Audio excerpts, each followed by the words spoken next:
Ndugu waandishi wa habari, nimekuiteni ili tuweze kujulisha umma wa Tanzania kuhusiana na kazi zilizotekelezwa na TAKUKURU kwa kipindi cha mwezi Septemba mpaka Disemba, kipindi cha miezi mitatu. Huu ni utaratibu wetu wa kila baada ya miezi mitatu kuwajulisha wananchi wa mkoa wa Songwe na Tanzania kwa ujumla ni nini taasisi yao TAKUKURU imetekeleza katika malengo yao kuwahudumia wananchi wa Tanzania. Ndugu waandishi wa habari, katika kipindi hicho cha Oktoba Disemba 2019, TAKUKURU mkoa wa Songwe ilifanikiwa kumkamata mhandisi wa majengo halmashauri ya wilaya ya Songwe kwa makosa ya kuomba na kupokea rushwa, hongo ya shilingi $150,000. Mhandisi huyu alipokea hongo hii kutoka kwa mfanyabiashara ambaye ni mwekezaji, amejenga jengo lake pale kwa ajili ya biashara pale Mkwajuni. Wakati serikali ya Mheshimiwa Rais Magufuli ikisisitiza wananchi waweze kuwekeza ili kuinua uchumi wa Watanzania, ili kuiwezesha Tanzania iwe na uchumi wa kati, lakini vile vile wananchi kujipatia kipato, bado kuna watumishi wenzetu wa serikali wanakwamisha juhudi hizo za Mheshimiwa Rais na serikali ya awamu ya 5 na kukwamisha pia maendeleo ya wananchi wa mkoa wa Songwe. Kwa hiyo mwananchi yule alijenga jengo lake la biashara na mwezi wa 3 mwaka jana akalipia kibali cha ujenzi shilingi $300,000 ambayo ni kwa mujibu wa sheria ya halmashauri ya wilaya ya Songwe. Kwa hiyo jengo lile lilikuwa halali. Mhandisi yule hakuweza kumpa kibali kile cha ujenzi pamoja na kulipia, na kwa bahati mbaya zaidi mhandisi yule akawa amehamishwa wilaya ya Songwe, amehamia wilaya ya mkoa wa Singida, wilaya ya Mkalama, mkoa wa Singida. Alipokuja Songwe akamdai hongo ya shilingi $200,000 yule mwananchi kusudi aweze kumpa kibali. Maana yake mtu umehama na document ya serikali, umetengeneza kibali, umehamishwa, umeshindwa kuiacha pale ofisini, akahama nayo kwenda mpaka Singida, na alipokuja kuchukua mizigo yake akaja nayo tena. Yule mwananchi anadai document ile kusudi aanze biashara ili kusudiwa kufanyika katika jengo lile. Yule mhandisi akamuomba shilingi $200,000 na baadaye wakapunguziana zikafika shilingi $150,000.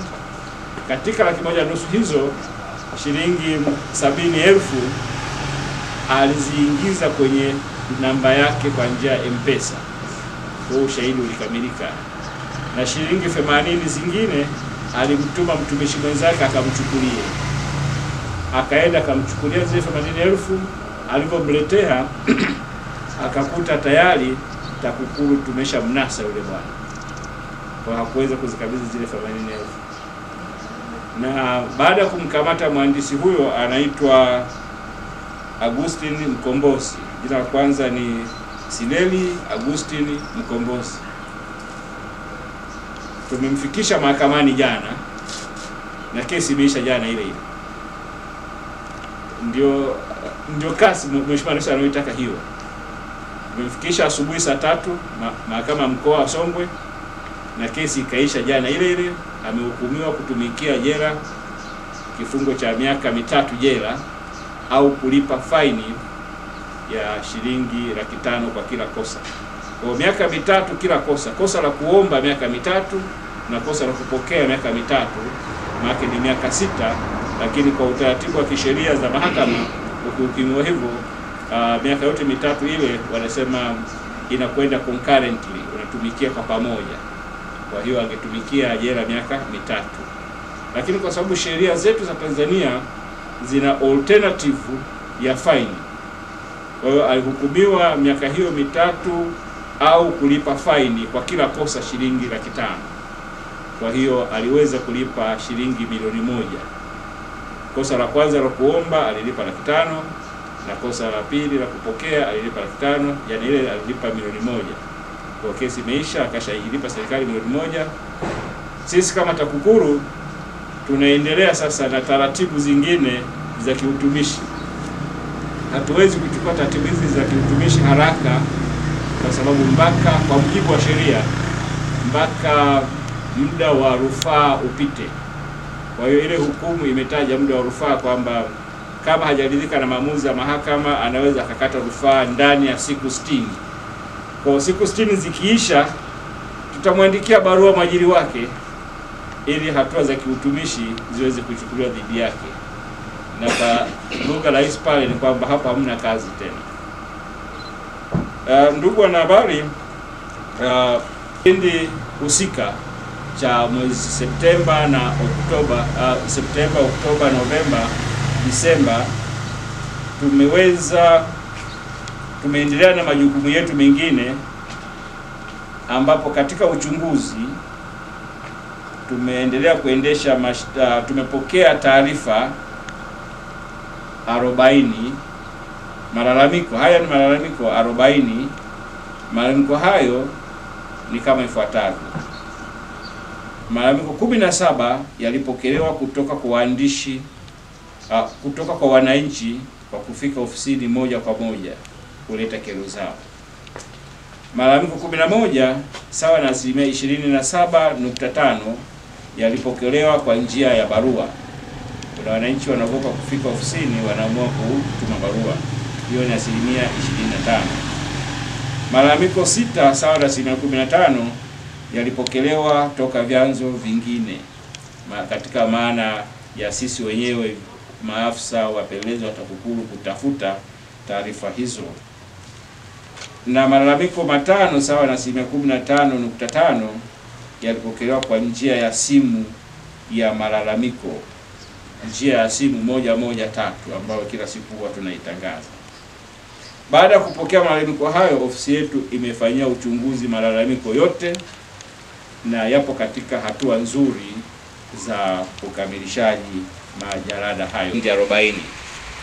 Tarudia hii namba, baki namba kidogo wengine waje kushinda.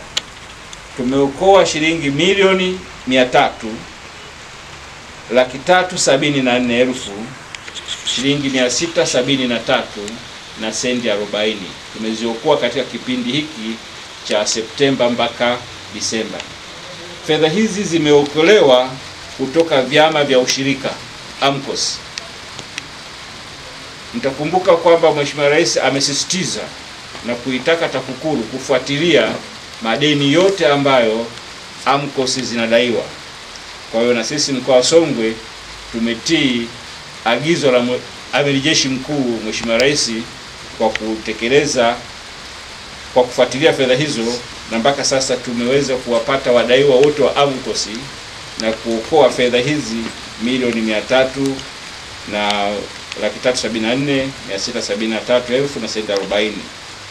Fedha hizi zilikopwa na AMCOS kutoka Benki ya Maendeleo ya Kilimo Tanzania, ambazo zilitakiwa kurejeshwa kwa msimu wa kilimo kwa mwaka 2017 na 2018 pamoja na mwaka 2018 na 2019, lakini wanachama AMCOS hizo hawakuweza kuzirejesha fedha hizo. Katika uelimishaji umma kuhusu rushwa na madhara yake, ofisi yetu iliendelea kuelimisha makundi mbalimbali ambayo ni wanafunzi, vijana, wanawake, wanachama wa vyama vya siasa, ukizingatia kwamba mwezi wa 11 tulikuwa na uchaguzi wa serikali za mitaa. Kwa hiyo tulielekeza nguvu kubwa zaidi katika kuelimisha wanachama wa vyama vya siasa na viongozi wao pamoja na wapambe wao ili kujiepusha na rushwa katika uchaguzi. Kwa ujumla wake, Oktoba mpaka Disemba, TAKUKURU mkoa wa Songwe imeweza kufanya jumla ya mikutano 121, mikutano na wananchi, mikutano 121, semina tumeziendesha 61. Vile vile tumefungua na kuimarisha vilabu vya wapinga rushwa 110. Tumeandika makala 4 pamoja na maonesho 3. tumefanya maonesho matatu. Vile vile ofisi yetu imeweza kutembelea na kukagua miradi 10. Mtakumbuka tulivyokutana kwa mara ya mwisho hapa mwezi ule wa Septemba, nilisema kwamba tuna kipaumbele cha kukagua miradi yote ya TANROADS. Na nashukuru mlitoa coverage nzuri sana katika media zenu kwamba TAKUKURU imeamua kukagua barabara zote za TANROADS. Na ni kweli tulikagua barabara zile za TANROADS. Baadhi zilionekana zina matatizo madogo madogo ambayo tuliweza kuwashauri waweze kurekebisha, lakini barabara zingine wanajenga bila kuwahusisha wananchi wa maeneo yale. Ukimuuliza hata mwenyekiti wa kijiji au wa kitongoji hajui barabara ile ina urefu kiasi gani, ina upana kiasi gani, lakini ni barabara ya wananchi. Kwa hiyo tumeweza kuongea na wananchi na serikali za vijiji tulikopita, na tukawashauri TANROADS kwamba ni vyema kila barabara inayojengwa iwekewe kibao kile cha kuonesha kwamba inajengwa, lakini vile vile wawashirikishe wadau wa barabara ile. Kwa ukaguzi wa barabara za TANROADS tuliendelea kukagua miradi mingine ambayo jumla yake ilikuwa ni miradi ya milioni 10,532,130.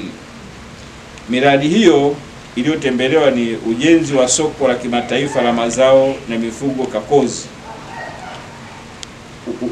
Mradi huu unatekelezwa kwa force account yenye thamani ya shilingi bilioni 8,645,000. Sasa mradi wa Kakozi una matatizo na tumeupeleka kwa kasi kidogo, mpaka kuna mkandarasi mmoja tulimweka mahabusu hapa siku 3 kwa sababu aligoma kupeleka kokoto na tofali pale. Hela amelipwa zote, kalipwa hela zote, lakini hapeleki material pale. TAKUKURU kwa kushirikiana na ofisi ya mkuu wa mkoa tuliweza kumkamata yule bwana, tukamleta hapa, tukamhoji na tukamwambia kwamba tutakufungulia kesi ya uhujumu uchumi. Tukamweka mahabusu hapo siku 3. Baada ya kumtoa ameenda sasa anatekeleza. Hapo kidogo tumeweka nidhamu katika utekelezaji wa mikataba hiyo ya serikali. Haiwezekani mtu aingie mkataba na serikali alafu anaanza kusuasua. Mnamwambia bwana utapeleka lini, anambia sasa hivi magari yangu hayana mafuta kupeleka. Kwa hiyo anatukamisha serikali wakati hela tulishamkabidhi tayari. Hiyo haikuwa sahihi hata kidogo. Kwa hiyo ndio hali ya mradi wa Kakozi kwa sasa unaanza kutekeleza, lakini bado TAKUKURU tunaendelea ufuatilia hatua kwa hatua mpaka pale utakapokamilika. Tenezo ya kipindi maalum na kawaida ya barabara Kakozi Ilonga wenye thamani ya shilingi milioni 197,887,000. Vile vile tumekagua ujenzi wa daraja la Msisiwe lililopo kata ya Mpemba, halmashauri ya mji Tunduma wenye thamani ya shilingi milioni 43,881,000 na shilingi 300. Tumekagua vile vile ukamilishaji wa jengo la OPD zahanati ya Katete Mpemba wenye thamani ya shilingi milioni 32,375,000. Pia tumekagua ujenzi wa daraja barabara ya Chang'ombe Isani wenye thamani ya shilingi milioni 93,119,000. Na pia tumekagua ujenzi wa vyumba vya madarasa na mabweni shule za sekondari za Msia wenye thamani ya shilingi milioni 196. Pia tumekagua ujenzi wa vyumba vya madarasa na mabweni shule ya sekondari Muyovizi wenye thamani ya shilingi milioni 196. Na pia tumekagua ujenzi wa barabara ya Itumba Isongole wenye thamani ya shilingi milioni 182,275,74,500. Mradi wa ujenzi wa shule ya sekondari Ruswisi una thamani ya shilingi milioni 141,000 tumeukagua nao, na mradi wa uboreshaji huduma ya maji Itumba Isongole Ileje wenye thamani ya shilingi milioni 804,162,330 umekaguliwa na kuonekana kwamba una matatizo kidogo. Kwa hiyo uchunguzi unaendelea ili kukamilisha yale matatizo. Tatizo la mradi huu wa Itupa Isongole, mtekelezaji wake ni mkandarasi ambaye ni mamlaka ya maji Mbeya, kwa iko nje ya mkoa. Kwa kuna taratibu za komandi pia, lazima tuwasiliane na komandi ya mkoa wa Mbeya watuletee yule mkandarasi hapa ili tuweze kumbana kama tulivyobana yule wa soko la Kakozi. Miradi yote iliyotembelewa, iliyo mingi inaonekana inaendelea vizuri, isipokuwa mradi wa ujenzi wa shule ya sekondari Msia, kufuatia wananchi wa kata Msia kutoshiriki kikamilifu katika shughuli za ujenzi huo.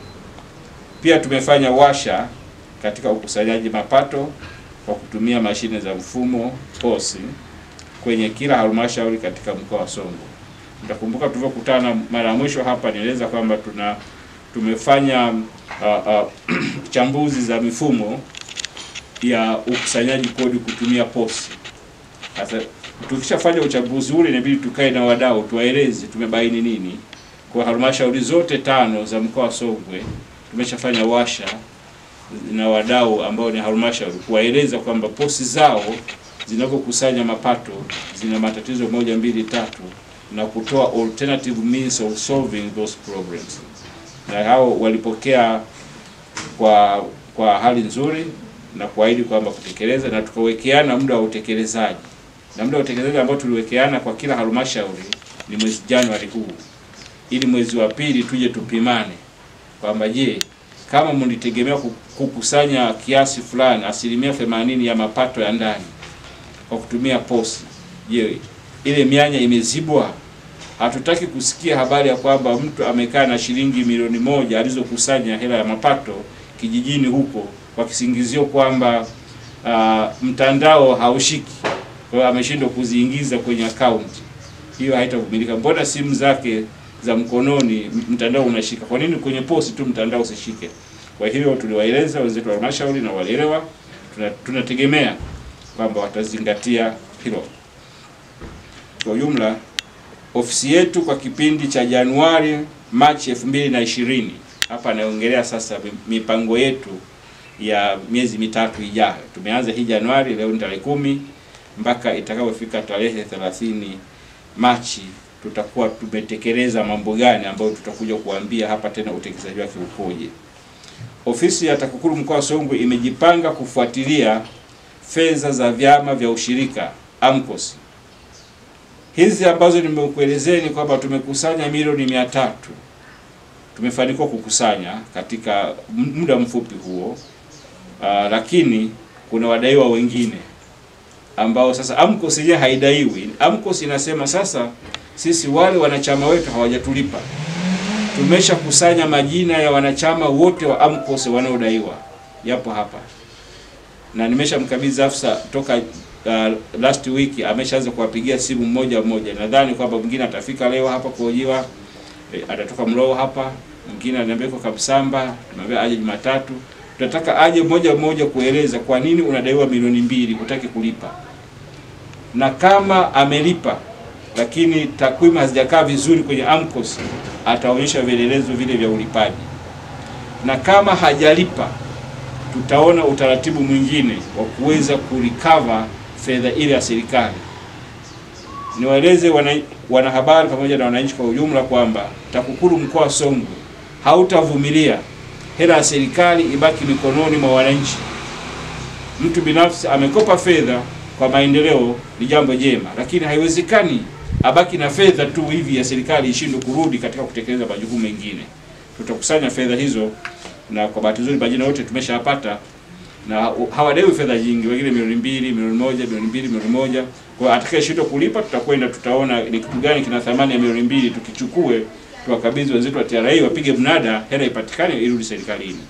Hata hao wanachama wa AMCOS wanaodaiwa wajiandae kisaikolojia kwamba tutachukua baadhi ya mali zao kurikawa hizo fedha ambazo wanadaiwa. Kama mtu anasema msimu haukuwa vizuri, sijauza mazao, katika biashara jambo la hasara la kawaida, lakini ukikopa unatakiwa urejeshe.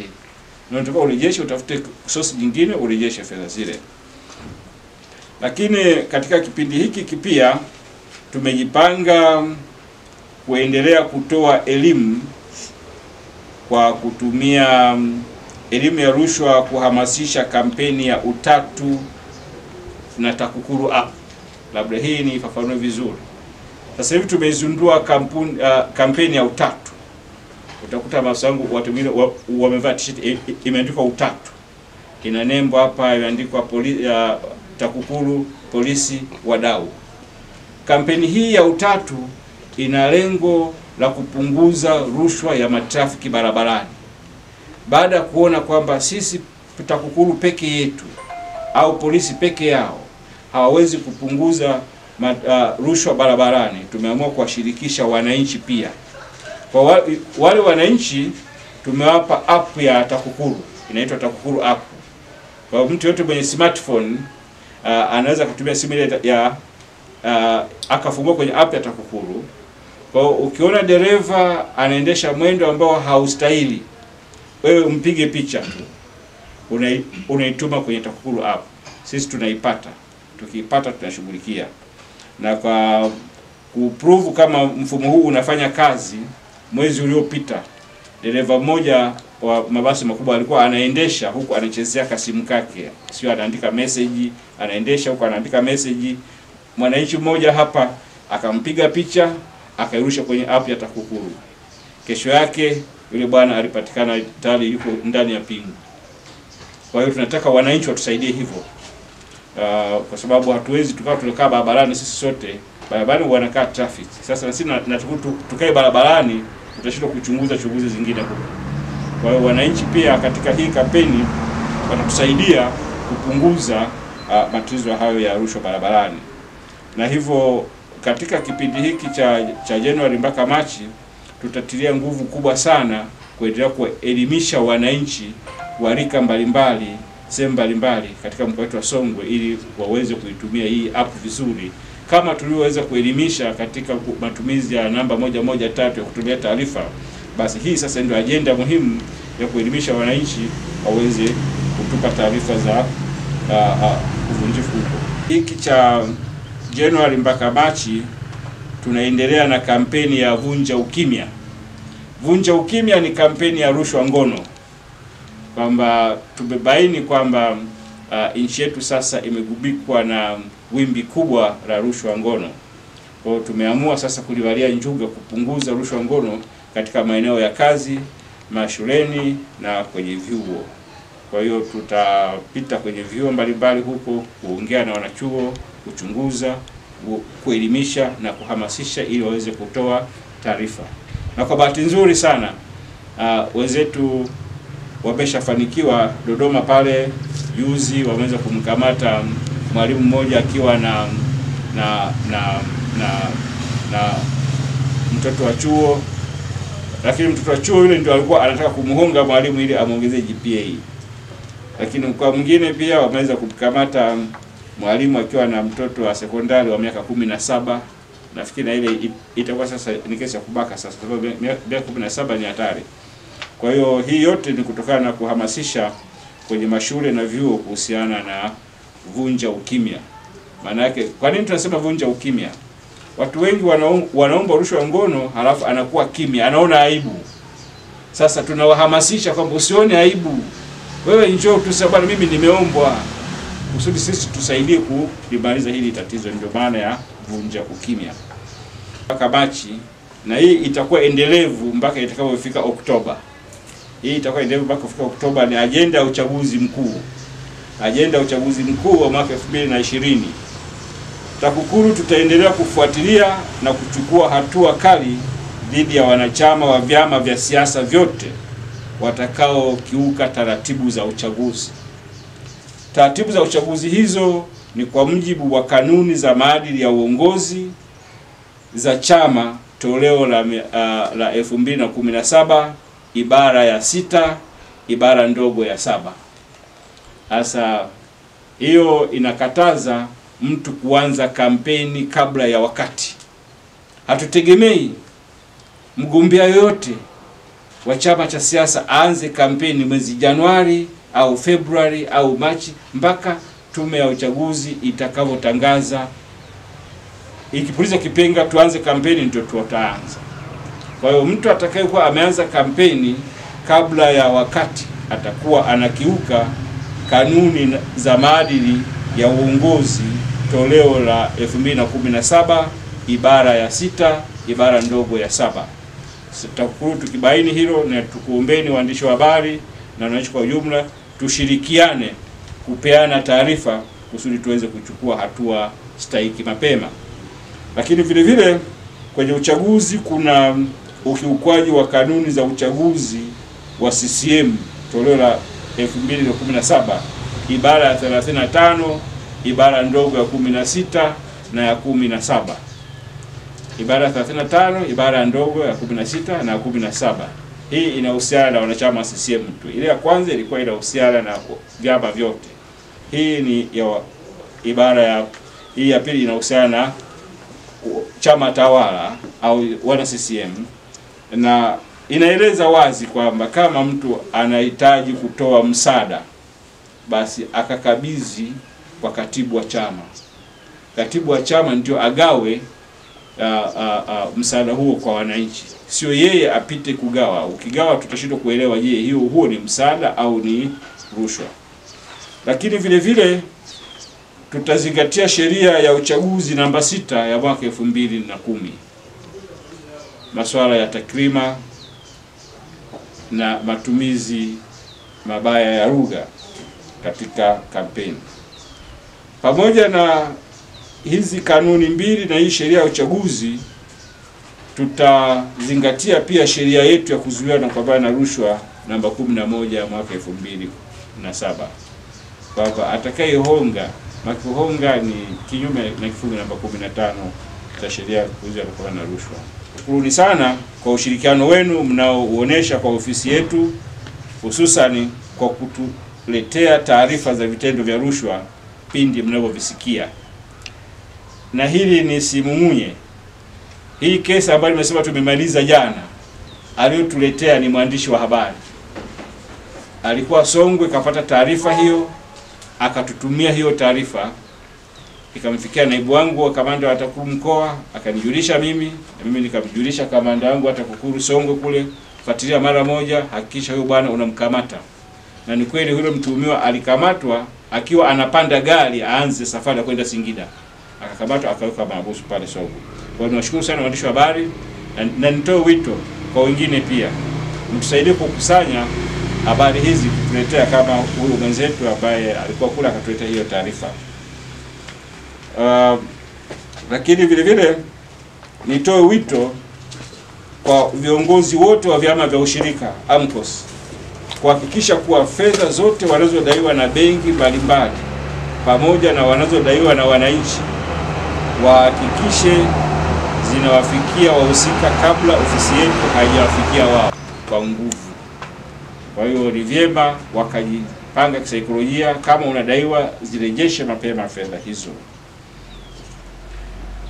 Ninawashukuru nyote kwa kufika na kudisikiliza. Ninaamini mtafikisha taarifa hii kwa wananchi pamoja na watumishi wa umma ili kila mmoja atambue wajibu wake katika mapambano haya kwa ustawi wa maendeleo ya kiuchumi na kijamii katika taifa letu. Asante sana kwa kusikiliza. Dr. John Joseph Pombe Magufuli, Rais wa Jamhuri ya Muungano wa Tanzania awamu ya 5, kwa kutupa gari 43 za kufanyia kazi. Aliipa TAKUKURU gari 43.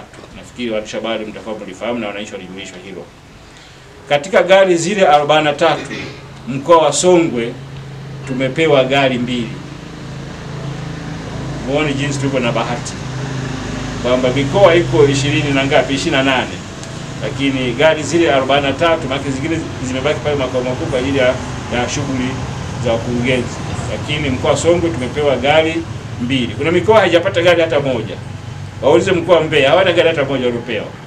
Lakini kwa kuijali kwamba mkoa wa Songwe bado ni mkoa mpya, tumepewa gari 2. Na gari 2 hizo zinakwenda wilaya 2. Wilaya ya Songwe Mkwajuni kule na wilaya ya Momba. Na pamoja na gari hizo, TAKUKURU pia makao makuu wameweza kununua vitendea kazi vyote katika maana ya photocopy machine, kompyuta 2, meza, viti. Nafikiri makamanda wa wilaya hapa mmeshapata, sio? Maana na kamanda wa Songwe huyu hapa na kamanda wa Momba huyu hapa. Nafikiri kuna baadhi ya vifaa tulishavipeleka, lakini vifaa vyao vingine tunavyoendana hapa: photocopy machine, kompyuta 2, printer, scanner. Vyote hivyo ni vya utendaji kazi ili wakatekeleza majukumu. Kwa hiyo napenda kuchukua fursa hii kujulisha umma wa wananchi wa Songwe kwamba tumewezeshwa kutekeleza majukumu yetu ipasavyo. Kwa kila kona sasa tutakuwepo. Makamanda wangu watakuwa sasa mobile kuwafikia wananchi wenye shida na malalamiko mbalimbali kuhusiana na matatizo ya rushwa ili kuweza kuwahudumia. Lakini kamanda peke yake na gari hatafanya kazi. Wameongezewa nguvu. Kila wilaya itakuwa ina maafisa 4. Kwa tunategemea kule Mkwajuni wilaya Songwe itakuwa ina maafisa 4 na Momba pia itakuwa ina maafisa 4. Kwa hiyo hawatakuwa na sababu ya kushindwa kuwafikia wananchi kwa wakati. Tunategemea tutahudumia wananchi kwa kiwango cha hali ya juu sana. Baada ya kusema hayo, naomba mbele zenu nikawakabidhi magari pale. Kuna gari hii hapa. Hii gari hapa ni wilaya Songwe. Wilaya Songwe na kamanda wa wilaya Songwe na huyu hapa, na mkabidhi gari hii ikiwa ni mpya kabisa. Hatutegemei iharibike ndani ya mwaka mmoja.